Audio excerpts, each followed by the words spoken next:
Hoy vamos a cambiar un poquito la modalidad que hacemos porque a veces los cambios son buenos. Y vamos a pasar el clip que corresponde a esta noche, ¿sí? Para este día. Hay 3 escenas importantes, pero en vez de hacer los grupos como usualmente lo hacemos y luego observaciones de lo que cada quien, ahora sí cada quien va a tener que tener ojo de lince y detectar cosas importantes, a lo mejor cosas que Dios te quiere decir a ti. Pero también tenemos algunos que van a participar para explicar algunas de estas escenas que vamos a tener aquí, y entonces la dinámica va a variar un poquito esta noche. Vamos a ver por dónde nos lleva el Espíritu Santo, ¿sí? Entonces ahorita de momento vamos a pasar esta parte que nos toca el día de hoy. Bueno, empezando, ¿verdad? Definiendo adolescente desde los 11, 12 años hasta los 19 años, ¿sí? Entonces todavía a lo mejor el rango creció un poquito. Queríamos hablar un poquito, y Eclesiastés hace la mención de la primera vez que aparece la palabra adolescencia.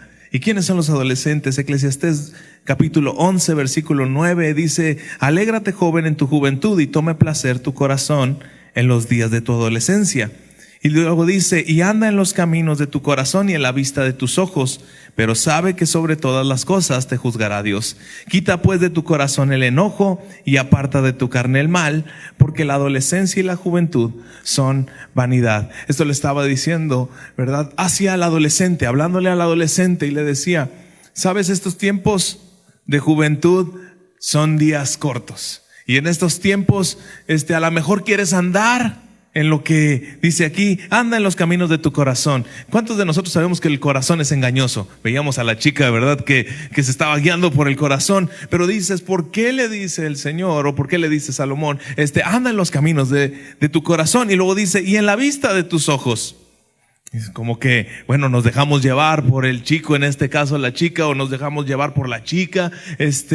Dices, ¿por qué dice esto? Pero dice, hay un punto y coma, y me encanta, porque dice, pero sabe que sobre todas las cosas Dios te juzgará. Y entonces si dices, oye, el Señor no lo dejó, el papá no lo dejó a la chica salir, entonces ¿qué va a provocar en ella? ¿O qué provocó en ella? Enojo. Versículo 10, quita pues de tu corazón el enojo, aparta tu carne el mal, porque la adolescencia y la juventud son vanidad. Entonces empezamos teniendo este fundamento, y queremos decir 3 cosas que hemos visto de este amor primaveral. Bueno, pues yo cuando en la mañana tuve oportunidad de ver el pedacito de la película, le digo a Tavo, le digo, qué padre, le digo, mira este malandrín, le digo, tuvo la decencia de tocar a la puerta.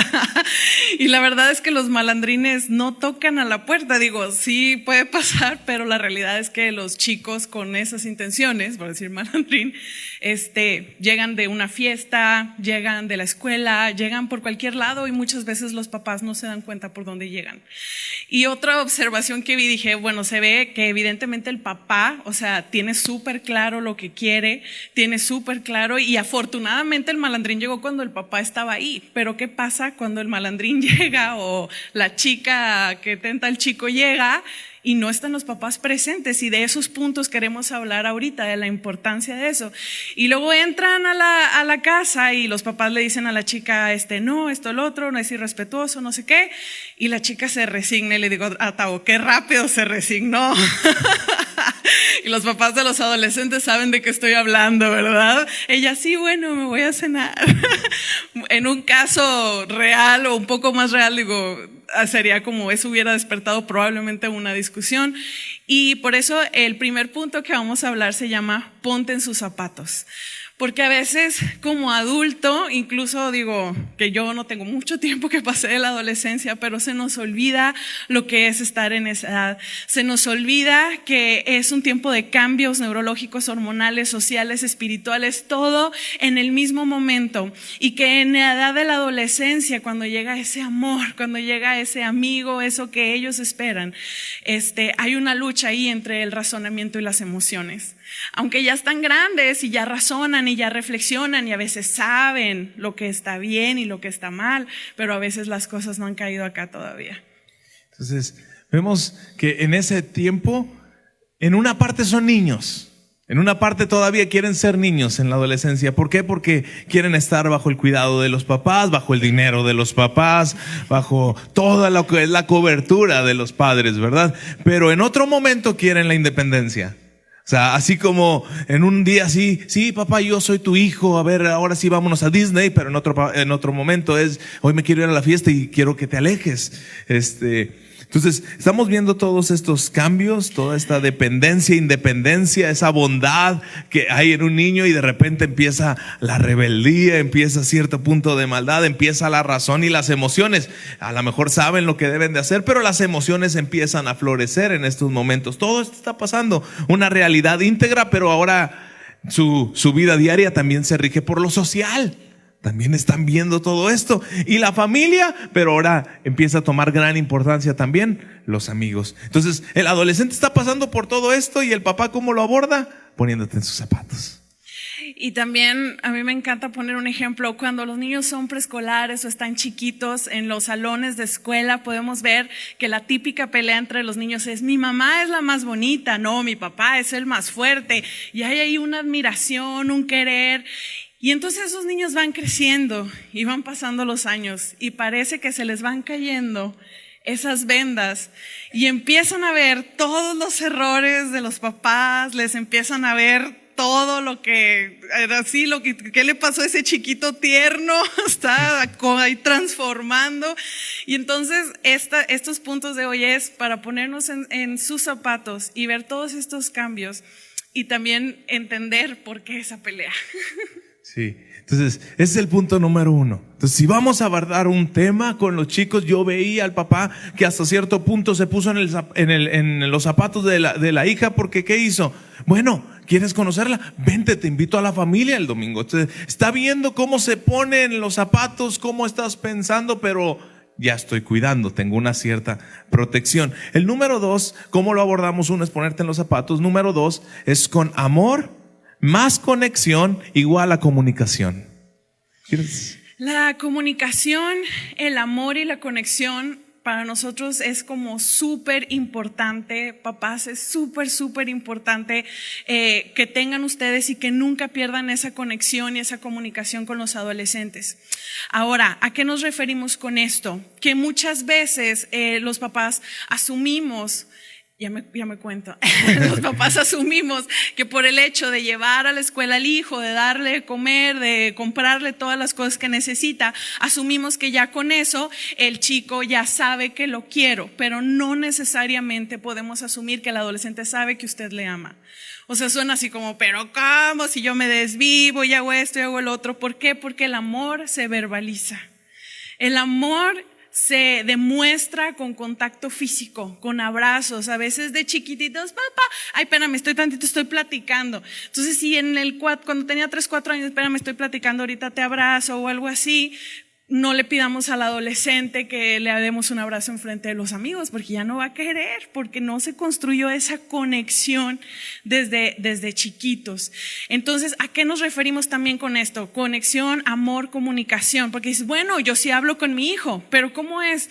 Llegamos del trabajo, cansados, hartos, lo que sea, y ¿cuál es ¿cómo te fue en la escuela? ¿Ya reprobaste otra vez? Entonces, o sí, pues sí nos comunicamos, pero no necesariamente hay una comunicación efectiva ahí con el hijo. Entonces, el hijo que percibe que hay como hostilidad, que hay esa como ahí. Entonces, es importante que haya una conexión. Ahora, vemos en Jesús cómo él tenía una relación profunda con sus discípulos. ¿Sí? Jesús se desarrollaba profundamente. Él lo veían llorar, lo veían reír, lo veían comer, lo veían dormir, lo veían orar. Jesús se dejaba ver. Jesús formaba a sus hijos espirituales, por así decirlo, o a sus discípulos. ¿Cómo? Con el ejemplo. Él los miraba con ojos de la fe. No iba nada más a decirles lo que estaba sucediendo en ese momento. En todo momento siempre estás viendo más allá con ojos de fe a tu hijo, a tu adolescente. Les da instrucciones, corrección y dirección, y ahorita lo vamos a ver. ¿Y qué más hizo Jesús? Fue paciente. ¿Qué hay que hacer con un adolescente? Ser paciente, ser muy paciente. Entonces necesitamos utilizar la fe para hablar con ellos de acuerdo a lo que llegarán a ser y en quienes se van a convertir. Entonces tú siempre tienes que tener la mira más alta de lo que podemos ver hasta este momento. Un tip que va dentro de amor, conexión y comunicación es la importancia, sobre todo en la adolescencia, de ser padres congruentes, de no ser padres con un doble discurso. De verdad, a lo mejor no somos tan padres todavía con tanta experiencia, pero a través de los años hemos visto cómo afecta a la adolescencia que haya padres con doble discurso. ¿A qué me refiero con esto? Que en la iglesia somos una cosa y en la casa somos otra. Ay, no, si en la iglesia mi papá ora bien bonito, pero en la casa ni por los alimentos o por equivocación menciona el nombre de Jesús.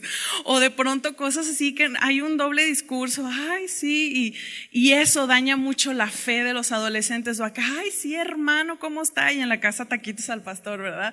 Entonces, eso es a lo que nos referimos. Hablar mal del liderazgo o hablar mal de la gente de la iglesia, eso afecta la fe, la confianza.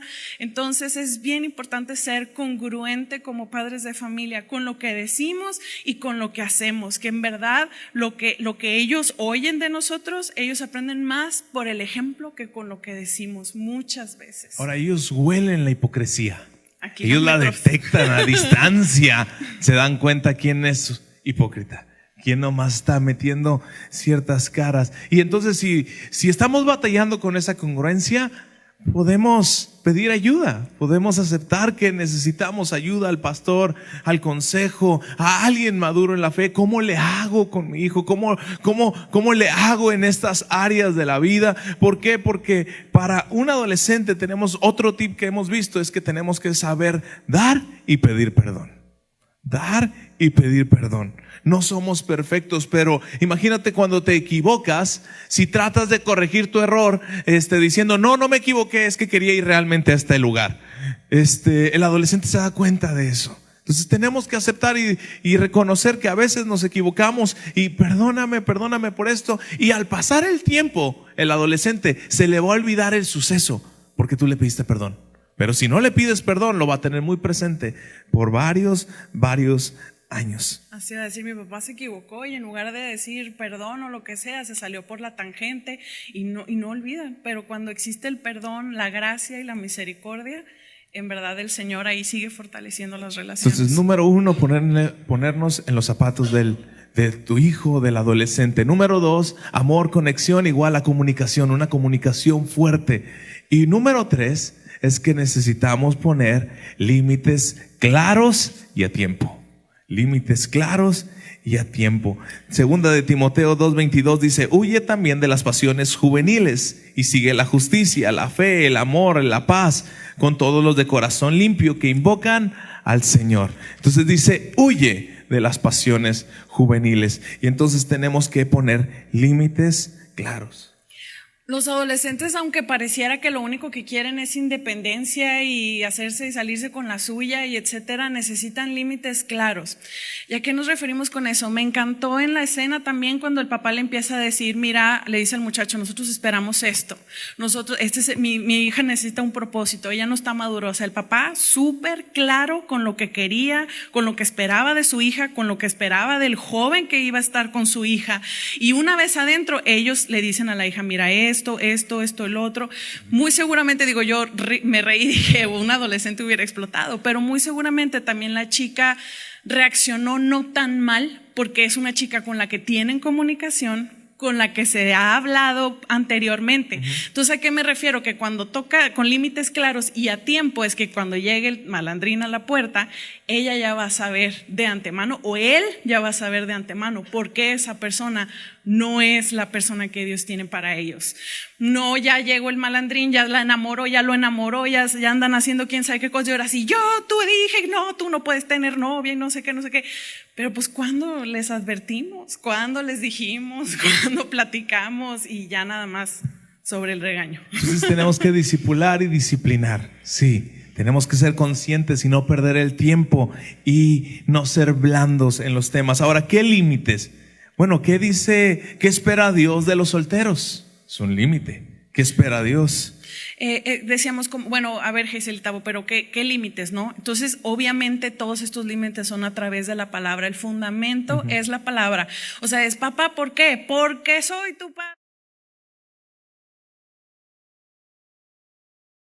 explicar a nuestros hijos, por ejemplo, qué espera Dios de los solteros, cómo se deben de comportar, qué deben de hacer, qué dice la Biblia de las relaciones sexuales fuera del matrimonio, qué dice la palabra de cómo deben vestirse los hijos y las hijas de Dios, tener un diálogo abierto sobre el sexo, sobre la sexualidad.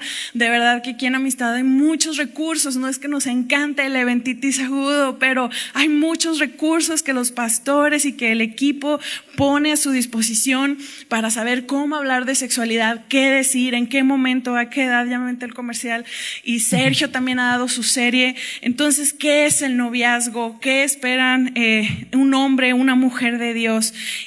Que haya ese diálogo abierto donde ellos, antes de que el mundo llegue y les diga y les explique en las escuelas, porque a veces también nos espantamos de ¡ay! Le vamos a decir, pero de verdad que desde 5º año de primaria o menos ya les dijeron cuánta cosa. Y yo me acuerdo que yo algo que le doy gracias a mis papás es que ese canal de comunicación siempre estuvo abierto. Y yo le decía a mi mamá, a ver, esto me dijeron que está bien o que está mal, y mi mamá con toda la naturalidad me contestaba y me decía, y eso me ayudó mucho a crecer y ser una adolescente sana. Ahora tenemos que hablar del tema de una manera natural. Sí, del noviazgo, de la sexualidad, de todo esto de una manera natural. Y si no lo es, hay que hablarlo y hablarlo y hablarlo hasta que sea algo ya ameno entre ellos la plática, que no sea incómodo. Sí se puede lograr una plática abierta con tus hijos de estos temas. ¿Por qué? Porque ellos están biológicamente listos. Sí, en la adolescencia ya se despertaron las hormonas, ya están así, y entonces empieza que le gusta, que no le gusta. Yo les digo, en los niños se ve bien fácil, niños de un lado, niñas de otro lado, pero en la adolescencia ya no ves tanto eso. Ya empiezas a ver los hombres de un lado y ciertas mujeres acá, y las mujeres allá y ciertos hombres allá, pero empiezan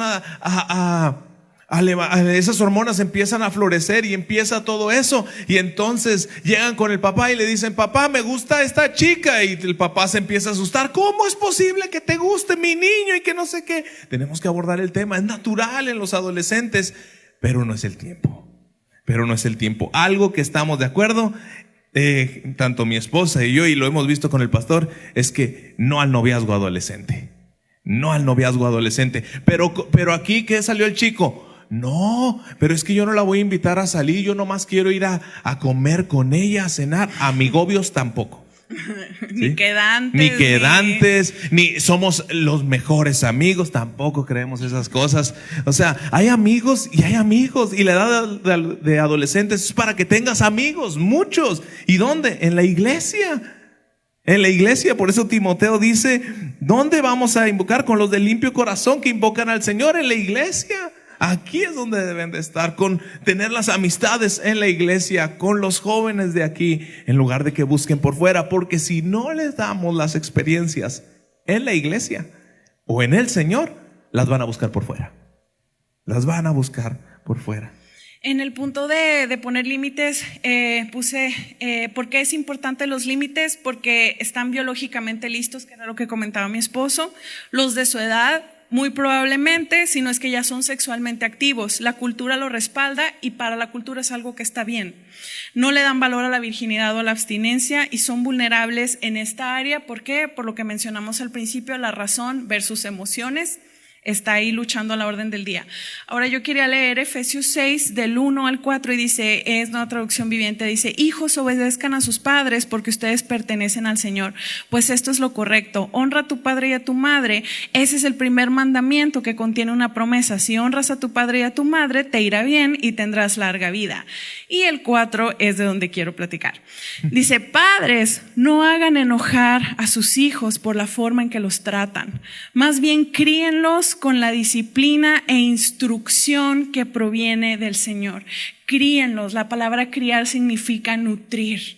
A nosotros nos toca nutrir con la palabra de Dios, nos toca nutrir con la oración, nos toca nutrir teniendo esa conexión con ellos, teniendo esas pláticas profundas, a lo mejor irnos a caminar con ellos y abrir el corazón y ese tipo de cosas es criar. Ahora, con la disciplina, muchas veces en nuestra cultura disciplina se entiende como disciplina y te voy a regañar y te callas Y a veces tomamos eso, pero la palabra disciplina viene de la palabra discípulo y significa discipular. Antes de disciplinar, para nuestro entendimiento, hay que discipular a su hijo. Y dice, con la instrucción que proviene del Señor, que es la palabra de Dios.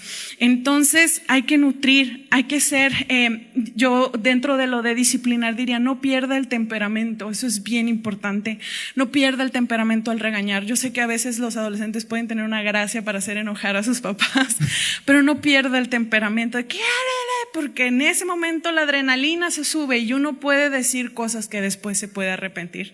Y el adolescente se va a quedar con eso marcado en su corazón y luego es más difícil ahí para ellos perdonar. Pero por otro lado también hay papás muy blandos que, ay, bueno, pues déjalo, pues ya, y que quiere novio, bueno, pues que tenga, y ay, es que hay papás muy blandos, o también hay papás que no son consistentes o no hay disciplina real, constante. O sea, te voy a castigar 1 año el celular, se lo quitan un día y al otro día se les olvida y ya se lo entregan. Entonces, cuando no hay consistencia en la disciplina, no surte los efectos. Y por último, dentro de la disciplina también quiere decir que papá y mamá tienen que estar de acuerdo. Eso es súper importante. Si el papá está jalando para un lado y la mamá para el otro, va a ser muy difícil que esa disciplina sea efectiva. Ambos tienen que estar de acuerdo. A lo mejor no van a concordar en todo, pero sí tiene que estar ese frente bien alineado. Entonces tenemos esos 3 puntos, ¿sí? El primero, ponernos en sus zapatos. Número 2, amor, conexión y comunicación. Tenemos que tener una buena línea de comunicación con nuestros hijos. Y número 3, poner límites claros y a tiempo. Pastor.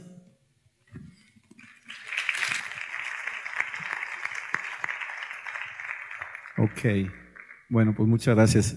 Vamos a tratar de cerrar, Adrián y yo, al final, pero lo que están diciendo ojalá esté cayéndonos el 20 a todos en muchas áreas. Algunos ya es demasiado tarde, ya tus hijos ya pasaron la adolescencia, ¿sí? Pero algunos están por entrar y vamos a ir entendiéndonos. Vamos a pasar a la segunda parte de lo que es este clip que tenemos. Es algo que no quisiéramos que pasara, pero lamentablemente ha sucedido y puede sucedernos. Y tenemos que estar preparados para ese día malo, esa eventualidad. Y hay muchos sentimientos, hay un proceso del dolor y después viene un duelo. Y no es nada más ir al funeral, sino hay todo un proceso. Y aquí invitamos aquí a Marce y a Ángel que nos compartan. Ellos han estado en el Ministerio de Sonrisas de Vida y han estado ministrando niños con enfermedades terminales. Y pues para tener una idea de cuál es la condición cuando estamos ante un escenario como esos, cuál es el evento con la criatura y cuál es nuestra reacción hacia los padres, el desprendimiento, la noticia, todo eso. Y ellos han pasado y han vivido en ese ambiente. Y es importante como padres de familia, si somos familias victoriosas, también tener eso bien claro en nosotros, que Cristo triunfó sobre la muerte. Vamos a pedirle a Marcia, aquí Ángel, que pase, por favor.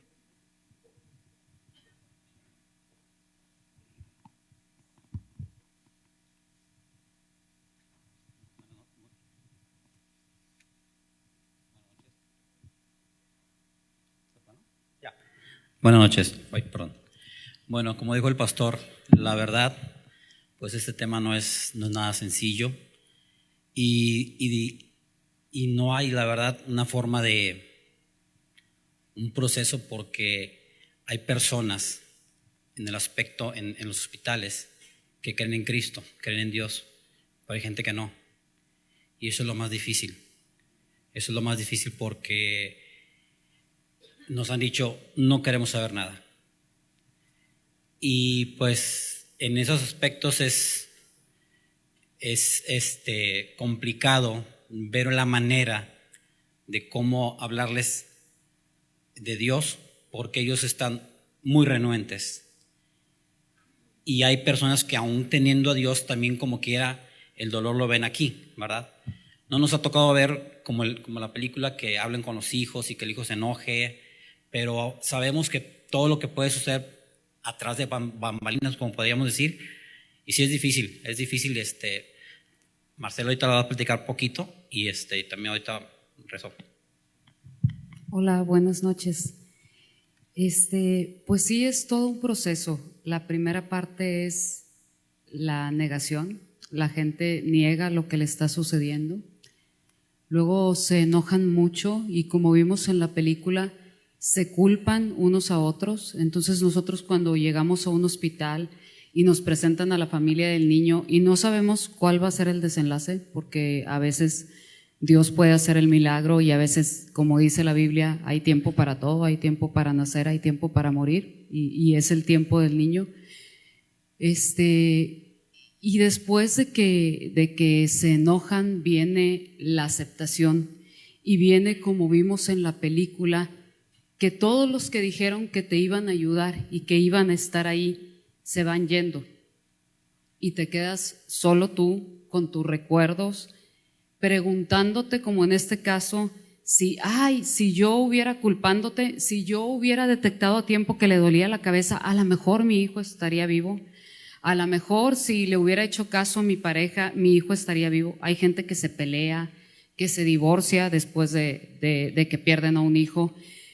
Y el proceso es muy largo. Lo que nosotros hacemos es, cuando llegamos a un hospital, preguntamos a la familia qué es lo que necesita. Les hablamos de Dios, como dice mi esposo, porque sin Dios es difícil, con Dios es difícil, sin Dios es más difícil. Pero el proceso es muy largo. Yo conozco gente, nosotros tenemos más de 10 años yendo a los hospitales, gente que tiene 8, 9 años que enterró a su hijo y que está muy enojada todavía, que no terminan su proceso de duelo. Y como cada quien es diferente, cada quien lleva un proceso distinto, muy, muy distinto. Yo ahorita estoy hablando con una mamá que entre el 2014 y el 2015 perdió 2 hijos. Y ella ahorita está iniciando una asociación para ayudar gente, pero primero tiene ella que sanar para poder ayudar a la gente.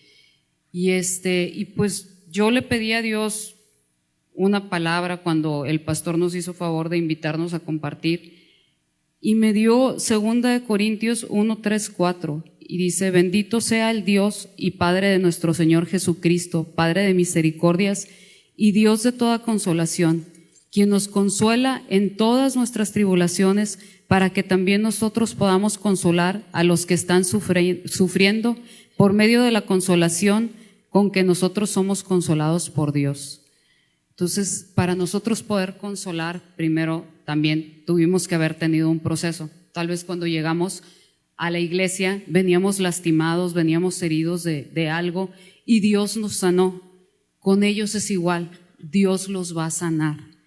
Pero todos tienen su proceso, todos tienen su tiempo. Hay gente que en meses ya está sana, ya está sirviendo a Dios, y hay gente que pasan años y años y no puede sanar. Y le doy el micrófono a mi esposo, porque luego dicen que no lo dejó hablar.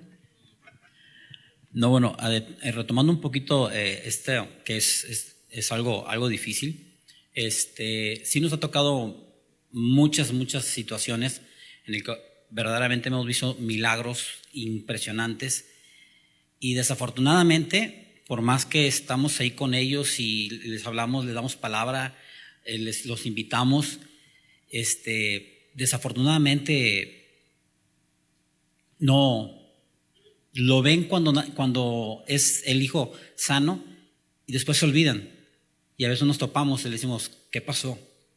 O sea, como dice que tenemos un Tomasito, o sea, hasta que no toco, ya toqué, pero como dice la palabra, tú ya me conociste, ya no me puedes negar. Y hay gente que ya lo vio ese milagro, y después se olvidan y lo niegan. Y es ahí donde nosotros volvemos a retomar, diciéndoles: no te equivoques, porque si llega a suceder otra vez, ¿de dónde te vas a agarrar si ya lo negaste otra vez? O sea, no lo puedes negar 2 veces. Y es estar platicando con ellos antes y después. Hay personas que conocemos, y como dice mi esposa, llegamos y platicamos con el niño para que le rebote el papá, o a los papás, ¿verdad? O a los papás para el niño, porque al final de cuentas sabemos que el niño tiene puerta directa hacia el cielo, eso no hay duda. Entonces, a veces es difícil, y hay veces que en los niños nos ha tocado también que, una vez, ¿verdad? Fuimos a orar por una persona y el otro estaba así como ¿cómo se dice? El galileño, diciendo que se fueran, que nos fuéramos, y fue difícil, y volteamos y fuimos también a orar por la otra persona porque era difícil.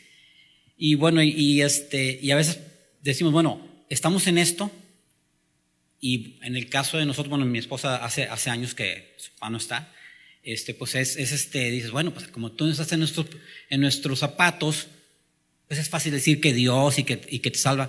Y le decimos, no, porque yo tuve un accidente, les platico, que yo debería estar muerto hace muchos años. Y dije, bueno, Dios tiene un propósito para mí. Y efectivamente fue darme a mi esposa. Y también cuando nos casamos, a los 2 meses, ella tuvo una situación en que la tenían que operar, y si no le hacían la operación sin anestesia, si le hacían anestesia, se colapsaba un pulmón y moría. Entonces ahí también dije yo, Señor, o sea, hicimos lo que teníamos que hacer como esposo, entregarla en las manos de Dios para que todo saliera como debería de ser. Y efectivamente así fue. Entonces le decimos, no, mira, ella también, o sea, hemos estado en esa situación nosotros. Obviamente estamos aquí para contarlo. Pero bueno, ayer, cumplió mi madre 2 meses que falleció. Y en ese proceso recordé a todos los niños. Dije, ¿por qué? Y pues uno siempre trata de ver como que no involucrarse tanto como sentirlo. Entonces, cuando yo estaba con el proceso de mi mamá, le hice una pregunta a Dios. Dije, ¿por qué? Siempre vamos a decir nosotros como nuestros niños, si es lo mejor, me dio todo, como todo. O sea, si ella fue mi imagen, ¿por qué está así? Y me contestó, me dijo, ¿y por qué no? Yo me quedé, caray. Dije, ¿por qué no? Dije, si yo a mi hijo lo di en vida por nuestros pecados, ¿por qué tu mamá no tiene que venir conmigo? Y entendí, dije, caray. Y ya viendo todos los procesos que hemos tenido con los niños, muchas señoras, mamás, nos han dado esas gracias por decir, es que tú me ayudaste en ese momento. Y ahora ya lo entiendo por cómo me sucedió a mí. Dices, siempre Dios tiene un plan. Y a veces nos es renuente porque la pérdida es un dolor muy fuerte. Entonces, es difícil ese tema. Y no quisiera seguir andando ni diciendo, porque es muy difícil, pero lo más importante es decir a la gente que crea en Dios, es lo principal que le decimos, crea en Dios. Independientemente de la situación que suceda, créale. Porque quisiéramos el milagro. Le digo, ¿y si no? Sí les hablo yo a veces claro, porque le digo, ¿y si no? Y se quedan pensando, si no, es que va a ser decisión de Dios, no de nosotros. El médico va a hacer todo lo posible, pero la última palabra la tiene Dios. Y sí, pues ha sido como se ha llevado todo este tiempo el proceso de que mi esposa también ha sido muy no, no, muy perseverante, muy constante. Lo que yo le digo a las mamás, porque a veces nosotros pensamos que nada más la persona, no sé, entierra a su familiar y ahí se acabó todo, pero se queda con un cúmulo de emociones y con todas sus historias, y como dijo el Señor, y si hubiera yo sido mejor padre, y si me hubiera pasado yo más tiempo con él. Entonces yo les digo a las personas que vivan un día a la vez, que sí se vale estar tristes un día, ¿por qué no? Pero no se vale quedarse ahí, para que honren la memoria de aquel que se fue y dar gracias a Dios de esa manera de la vida que nos prestó. Pero sí es algo muy complejo, y nosotros como cristianos debemos saber, hay una canción muy bonita de Tercer Cielo que dice como si fuera mi último día, Y ahí nos dice que debemos, o sea, nosotros sabemos que vamos a dormir un día, ¿verdad? Para estar en la presencia de Dios y tenemos que estar preparados para ellos.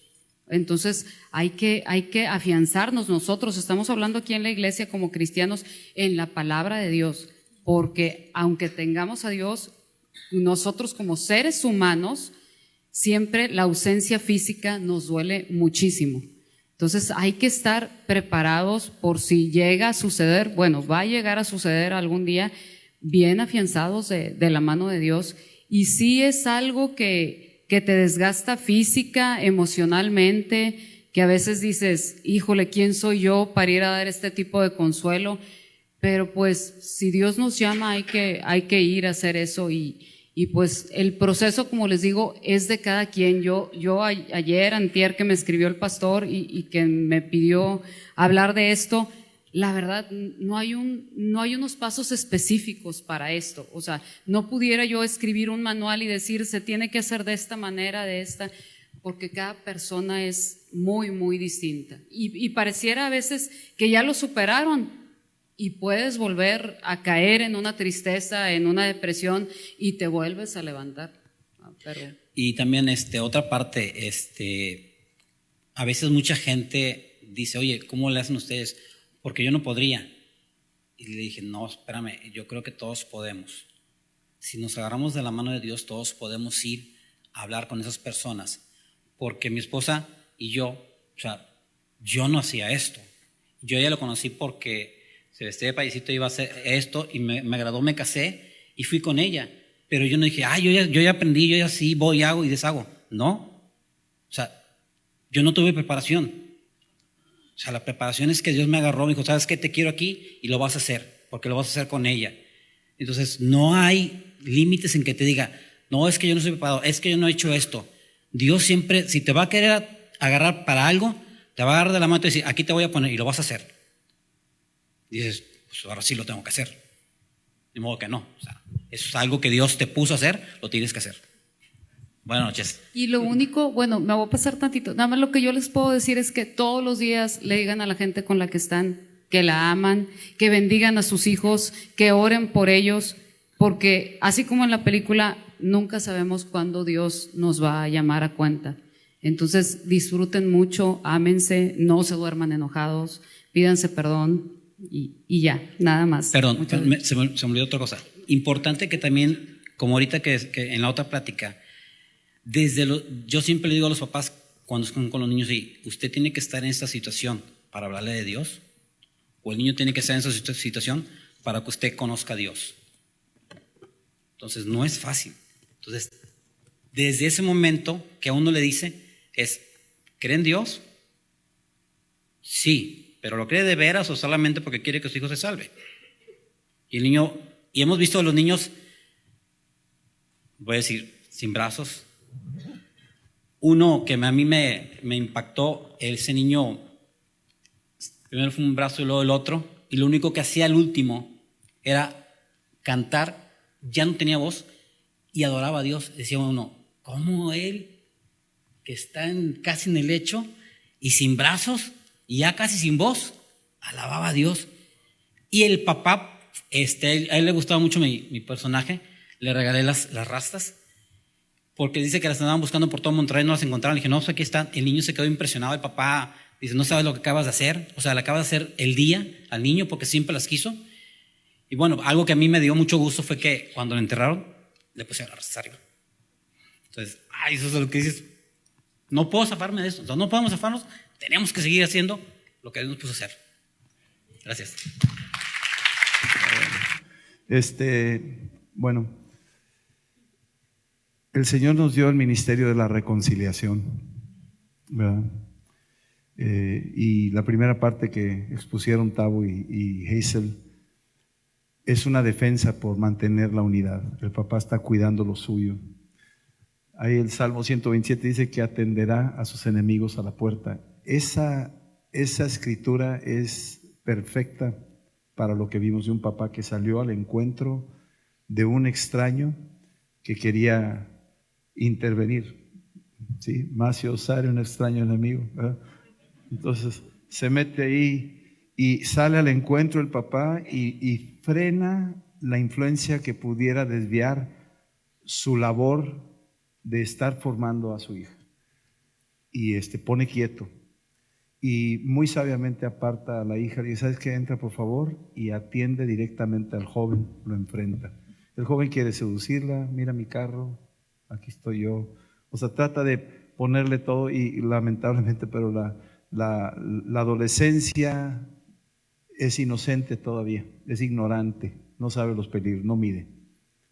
Hay que tener mucho ojo ahí y el papá tiene que ayudarles a protegerlos y tenemos que estorbar a nuestros hijos.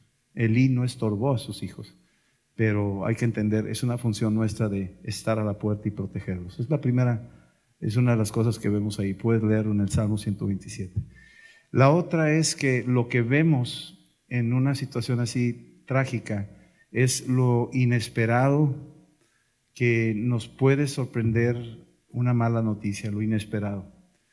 Y el apóstol Pablo, lo decíamos el domingo, el día malo puede suceder, pero si estamos bien vestidos en toda la armadura espiritual podemos resistir el día malo, podemos enfrentarnos al día malo, lo podemos parar.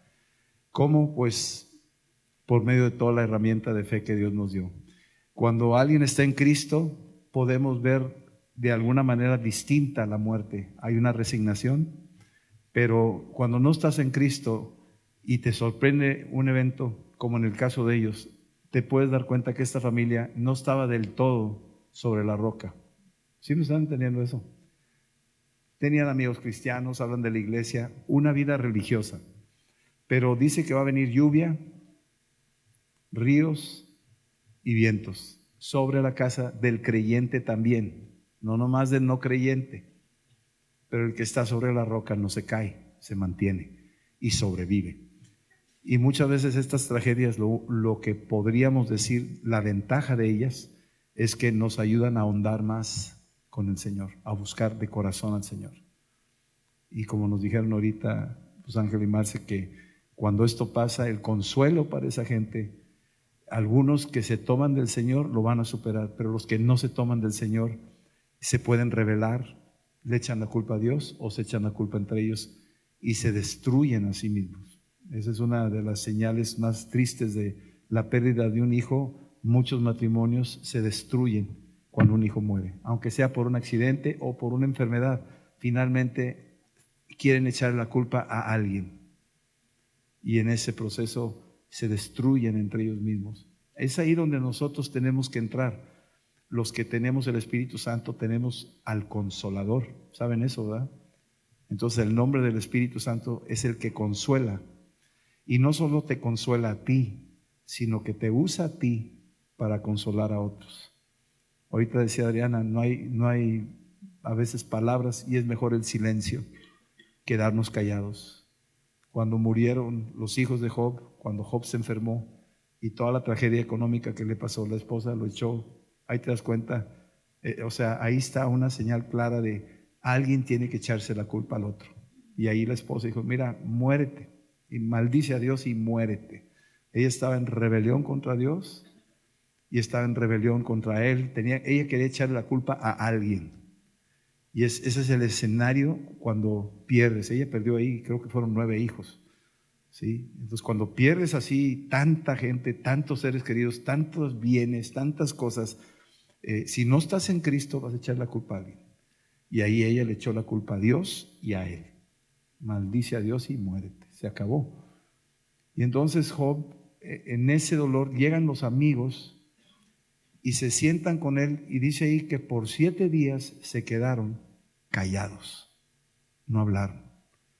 Y a veces el silencio es mejor que muchas palabras. Es una forma de consolar, es una forma de dejar pasar un luto hasta que se recupere el corazón. Y como lo dijeron muy bien, el luto varía según la persona. A veces dura toda la vida. Hay mujeres que visten de negro hasta que se mueren por el luto.